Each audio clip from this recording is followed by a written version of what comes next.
Alright, welcome to Darkness. Today we'll be debating the nature of evil and how to incorporate evil into your game setting. Now I want to be a little more specific here and say evil societies, because an individual is much more malleable and a society at least has trends.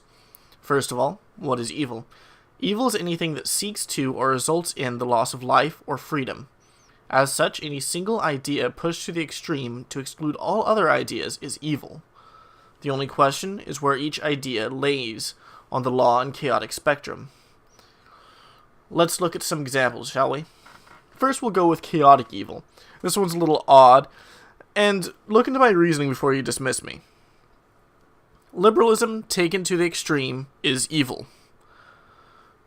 Liberalism, mixed with a little bit of selfishness, results in anarchy, this extreme push towards personal freedom. This anarchy is a state of lawlessness, and provides so much personal freedom that nothing can stop someone from committing acts of violence and causing death and destruction for a vast majority of those living under it.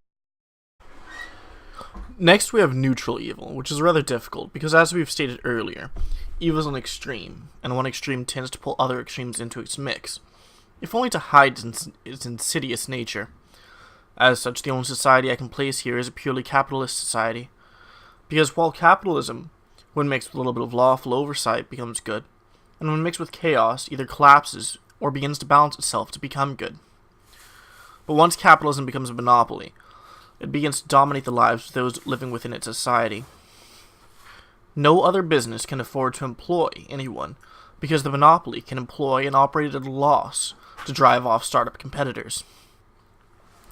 Afterwards, there's no one to offer an alternate service or product to the monopoly, forcing people to buy from the monopoly.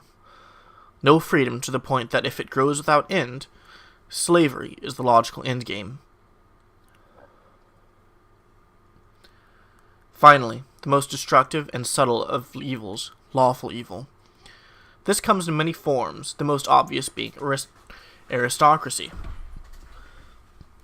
Aristocracy, most commonly a monarchy, starts with the duke, then the count, or starts with the king, then the duke, then the count. I don't know how they're ranked exactly. But monarchy is a systematic structure that keeps people in a singular place based off of birthright and typically a power ordained by a mythical god. This can even be fanatical to the point of nationalism. Nationalism does not necessarily mean you live in an aristocracy or a monarchy. But nationalism is simply patriotism taken to an extreme. Patriotism is good, there's nothing wrong with it. But when your country has such emphasis on the state that even the slightest dissident or thought or action can get you round up into an internment camp and eventually executed, we've gone too far. Finally, we have the most common evil in modern society, socialism. Socialism is odd because it seems chaotic and even good at first. However, if you advocate for collective ownership of goods and products, who enforces that? Who controls who physically has what? Do you want someone or some organization to have that kind of control in your life?